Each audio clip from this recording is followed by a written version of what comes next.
नमस्कार मित्रांनो, या व्हिडिओतून आपण 17वी लोकसभा निवडणूक निकाल आणि त्यातील महत्त्वाचे लक्षवेधक मुद्दे अभ्यासणार आहोत, जे सर्व परीक्षांसाठी आपल्यासाठी अतिशय उपयुक्त आहेत. या एका व्हिडिओतून किंवा यानंतर पुन्हा एक व्हिडिओ आपण या टॉपिकवर बनवणार. या दोन व्हिडिओतून आपल्या सर्व लोकसभा निवडणूक संदर्भातल्या महत्त्वाच्या घडामोडी आपल्याला लक्षात येतील. परीक्षाभिमुख दृष्टीने कव्हर करण्याचा आपण प्रयत्न करत आहोत. मित्रहो, अधिक वेळ न घालवता मी तुम्हाला यातील अतिशय महत्त्वाचे मुद्दे जे परीक्षेत येण्याची दाट शक्यता आहे असे लक्षात आणून देण्याचा प्रयत्न करतो. मित्रांनो, घटनेच्या कलम 81 नुसार लोकसभेची तरतूद आहे आणि त्यामध्ये लोकसभेमध्ये जास्तीत जास्त 552 सदस्य असू शकतात अशी तरतूद आहे. 530 सदस्य राज्यांमधून निवडून येतात, 20 सदस्य केंद्रशासित प्रदेशातून यावेत आणि 2 सदस्य राष्ट्रपतींनी नियुक्त अँग्लो इंडियन सदस्य, असे 552 सदस्य असू शकतात. मात्र सध्या लोकसभेमध्ये 545 सदस्य आहेत. मग त्या 545 मध्ये 530 सदस्य हे राज्यातून निवडून आलेले आहेत, 13 सदस्य हे केंद्रशासित प्रदेशातून निवडून आलेले आहेत आणि 2 सदस्य राष्ट्रपतींनी नामनिर्देशित केलेले आहेत लोकसभेत. म्हणजे सध्या 545 सदस्य आहेत, हे आपण लक्षात घेतलं पाहिजे. मित्र हो, जे अँग्लो इंडियन सदस्य राष्ट्रपती नेमतात लोकसभेत त्यासाठी कलम आहे 331 कलमनुसार राष्ट्रपती 2 अँग्लो इंडियन सदस्य नेमत असतात, हे आपण लक्षात घेतलं पाहिजे. 13 जागा ज्या मी केंद्रशासित प्रदेशाच्या आपल्याला सांगितल्यात मित्र हो, त्यापैकी दिल्ली हा एकमेव केंद्रशासित प्रदेश असा आहे की दिल्लीतून 7 जागा लोकसभेच्या निवडून जातात आणि उर्वरित 6 केंद्रशासित प्रदेशांमधून प्रत्येकी 1 जागा त्या ठिकाणी निवडून जात असते. त्यानंतर आताची लेटेस्ट दुरुस्ती आपण बघितली तर जम्मू काश्मीरला केंद्रशासितचा दर्जा मिळाला मित्र हो. पण ही तरतूद आताची आहे. ज्या वेळेला लोकसभेची निवडणूक झाली त्यावेळेला जम्मू काश्मीर एक स्वतंत्र राज्य होतं आणि त्या राज्यातून प्रतिनिधी निवडून गेलेले होतेच, ते आपण लक्षात घ्यावं. मित्र हो, आता सध्या ते 331 नुसार जे अँग्लो इंडियन सदस्यांना नामनिर्देशित करत होते राष्ट्रपती, ही 104वी घटना दुरुस्तीनुसार ते रद्द झालेलं आहे, हे पण आपण लक्षात घ्यावं. आतापर्यंतच्या तरतूदमध्ये होतं, परंतु 104वी घटना दुरुस्ती 126व्या विधेयकानुसार अँग्लो इंडियन सदस्यांना आता यापुढे राष्ट्रपती लोकसभेत नामनिर्देशित करणार नाहीत. हा पहिला मुद्दा मला सांगायचा होता. नंतर दुसरा अतिशय महत्त्वाचा मुद्दा आपल्याला सांगायचा आहे मित्र. या निवडणुकीत 17व्या लोकसभा निवडणुकीत भारताचे मुख्य निवडणूक आयुक्त होते सुनील अरोरा हे होते. 10 मार्च 2019 रोजी त्यांनी 17व्या लोकसभेचा कार्यक्रम जाहीर केला. अर्थात त्याच दिवशी आपल्या देशात आचारसंहिता लागू झाली होती, आदर्श आचारसंहिता. मित्र हो, या निवडणुकीची एक महत्त्वाची गोष्ट म्हणजे अशी की 543 मतदारसंघांमध्ये निवडणूक होणार होती. कारण 545 सदस्य सध्या आहेत, 2 अँग्लो इंडियन, तर 543 मतदारसंघांमध्ये निवडणूक व्हायला पाहिजे होती, होणार होती. परंतु 542 मतदारसंघांमध्येच झाली. एक मतदारसंघ असा आहे भारतातला की त्या ठिकाणी निवडणूक घेतली गेली नाही आणि त्याचं नाव आहे तामिळनाडूतील वेल्लोर मतदारसंघ. तामिळनाडूतील वेल्लोर मतदारसंघ हे आपण लक्षात घ्या. मित्र, काय कारण ठरलं तर त्या ठिकाणी मतदारांना पैशाचं आमिष दाखवण्याचा प्रकार उघडकीस आला आणि त्यामुळे निवडणूक आयोगाने पैशाच्या आमिषामुळे मतदान रद्द केलं आणि देशातील पहिलाच मतदारसंघ तो ठरलेला आहे. आतापर्यंत कोणत्याच ठिकाणी अशा कारणास्तव गैरप्रकार केल्यामुळे किंवा पैशांचं आमिष दाखवल्यामुळे निवडणूक रद्द झालेली नव्हती. परंतु वेल्लोर तामिळनाडू हा मतदारसंघ आपण लक्षात घ्यावा, म्हणून 542 मतदारसंघांमध्ये निवडणूक झाली. तर एका मतदारसंघाची निवड त्यांच्या निवडणूक आयोगाच्या पुढच्या कार्यक्रमानुसार पाहिजे तेव्हा त्यांना ती घेतली जाईल. ओके मित्र हो, या निवडणुका 11 एप्रिल ते 19 मे 2019 दरम्यान पार पडल्यात मित्र. 11 एप्रिल ते 19 मे दरम्यान हा टप्पा होता. एकूण 7 टप्प्यांमध्ये निवडणुका पार पडल्या होत्या आपल्या देशातल्या, 7 टप्पे.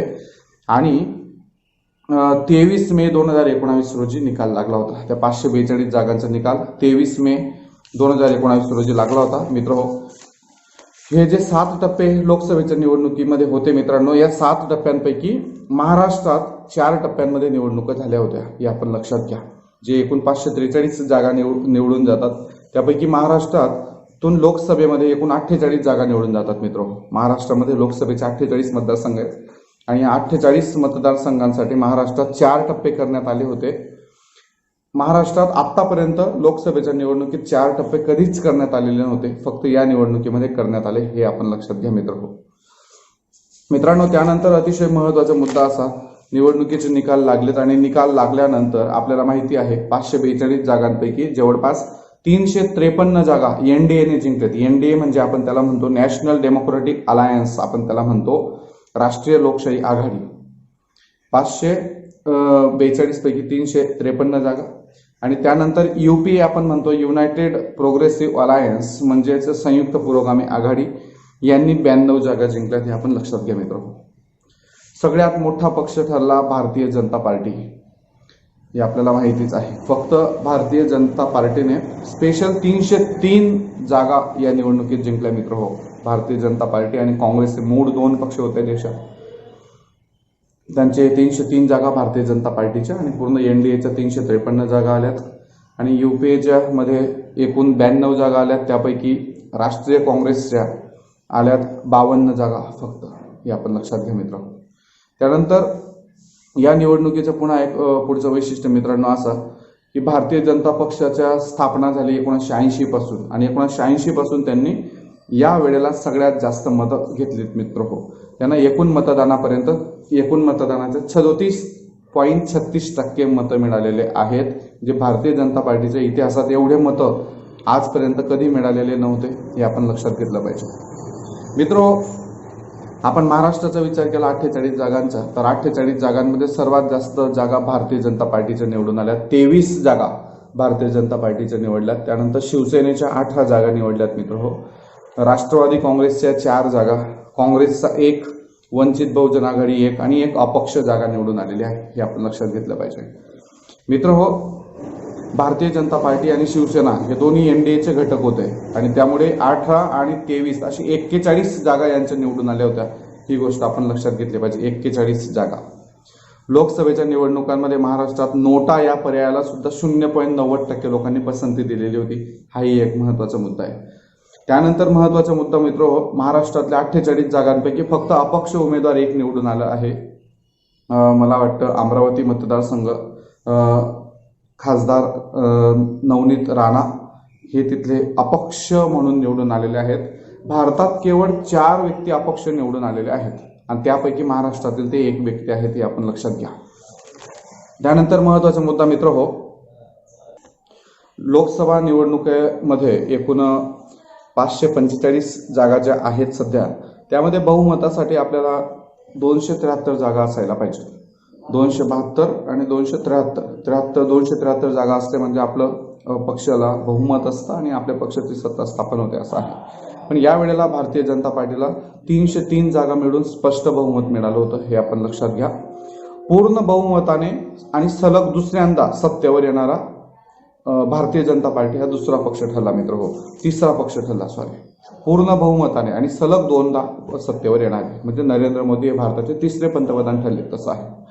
यापूर्वी पंडित जवाहरलाल नेहरू हे 1952 मध्ये आलेत, नंतर 1957 मध्ये आणि 1962 मध्ये सलग 3 वेळा निवडून आले होते स्पष्ट बहुमत घेऊन. तर इंदिरा गांधी हे सुद्धा 2दा लागोपाठ 1967 आणि 1971 असे 2 वेळा निवडून आले होते. नरेंद्र मोदी हे त्यांच्यानंतर 3रे पंतप्रधान आहेत, जे सलग 2दा निवडून आलेत आणि स्पष्ट बहुमताने निवडून आलेत असं आहे. नरेंद्र मोदी भारताचे 14वे पंतप्रधान बनलेत आणि बिगर काँग्रेसचे सलग 2दा निवडून येणारे भारताचे पहिले पंतप्रधान ते आहेत, हे आपण लक्षात घ्या मित्र. भारतीय जनता पार्टीने एकूण 303 जागा मिळवल्यात लोकसभा निवडणुकीत. लोकसभा निवडणुकीच्या इतिहासात भारतात आता ही 17वी लोकसभा निवडणूक होती, तर एकाच पक्षाला 300 पेक्षा जास्त जागा निवडण्याचं ही 9वी वेळ होती, आपण लक्षात ठेवा. एकाच पक्षाला 300 पेक्षा जास्त जागा मिळाल्यात, ही 9वी वेळ होती. म्हणजे 17व्या लोकसभेत 9 वेळा असं झालेलं आहे की 300 पेक्षा जास्त जागा एका पक्षाला मिळवलेल्या आहेत. म्हणजेच 8 वेळा असं झालेलं आहे आणि 8 वेळा कोणत्याच पक्षाला स्पष्ट बहुमत नव्हतं, हे आपल्याला आता दिसून येतं मित्र. आतापर्यंत एकाच पक्षाला सगळ्यात जास्त जागा लोकसभेच्या निवडणुकीत कधी मिळाल्या होत्या तर 1984 ला मिळाल्या होत्या, लक्षात घ्या. त्यावेळेला राजीव गांधी यांच्या नेतृत्वाखाली निवडणुका झाल्यात आणि राजीव गांधी आपल्या देशाचे पंतप्रधान झाले होते. काँग्रेसला 415 जागा मिळाल्या होत्या मित्रांनो. हा एक मोठा रेकॉर्ड आहे. एकाच पक्षाला सगळ्यात जास्त किती जागा मिळालेल्या आहेत तर 415 जागा राजीव गांधी सरकार यांना मिळाल्या होत्या मित्रांनो. त्यानंतर अतिशय महत्त्वाचा मुद्दा या लोकसभा निवडणुकीचा तो असा की एकूण 78 महिला उमेदवार निवडून आलेले आहेत. 78 महिला खासदार आहेत मित्रहो. मागच्या 16व्या लोकसभा निवडणुकीत 62 म्हणजे 62 महिला खासदार होत्या. आता 78 महिला खासदार आहेत. एकूण खासदारांच्या टक्केवारी आपण त्यांची बघितली तर 14% महिला खासदार आहेत.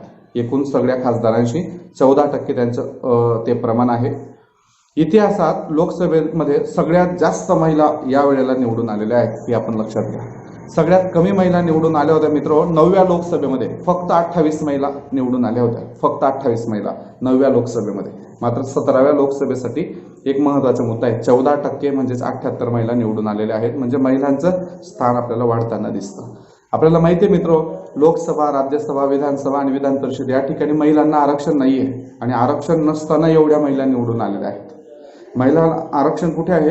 स्थानिक स्वराज्य संस्थांमध्ये महिलांना 50% आरक्षण आहे हे आपल्याला माहिती आहे. परंतु संसद आणि विधिमंडळासाठी आरक्षण नाही हे आपण लक्षात घेतलं पाहिजे मित्रांनो. त्यानंतर आपल्याला जे बोललो की 17व्या लोकसभेत एकूण 4 अपक्ष व्यक्ती निवडून आलेत. त्यापैकी महाराष्ट्रातील एक व्यक्ती त्यामध्ये आहे अपक्ष उमेदवार म्हणून. सर्वात जास्त अपक्ष उमेदवार होते मित्रांनो 1952च्या निवडणुकीत. पहिलीच निवडणूक आपल्या देशाची लोकसभेची आणि सगळ्यात जास्त अपक्ष तेव्हा निवडून आले होते. तब्बल 36 व्यक्ती अपक्ष त्यावेळेला निवडून आले होते. आणि सगळ्यात कमी व्यक्ती अपक्ष म्हणून कधी निवडून आले तर 1991च्या निवडणुकीत. 1991च्या निवडणुकीत फक्त एक व्यक्ती होते अपक्ष निवडून आलेले. सध्या 4 व्यक्ती आहेत आणि पैकी महाराष्ट्रातील एक आहे. हा मुद्दा आपण लक्षात घेतला पाहिजे. त्यानंतर एक महत्त्वाचा मुद्दा आहे मित्रहो, 17व्या लोकसभेतील सगळ्या खासदारांचं आपण सरासरी वय जर काढलं, सगळ्या खासदारांचं सरासरी वय ॲव्हरेज तर ते 54 वर्ष आहे. हे आपण लक्षात घ्या. सगळ्या खासदारांचं सरासरी वय किती? 54 वर्ष आहे. त्यानंतर सगळ्यात श्रीमंत महिला खासदार, महिलामध्ये सगळ्यात श्रीमंत महिला खासदार हेमा मालिनी हे ठरलेले आहेत. 250 कोटी रुपये त्यांची संपत्ती त्यांनी त्या ठिकाणी नोंदवली.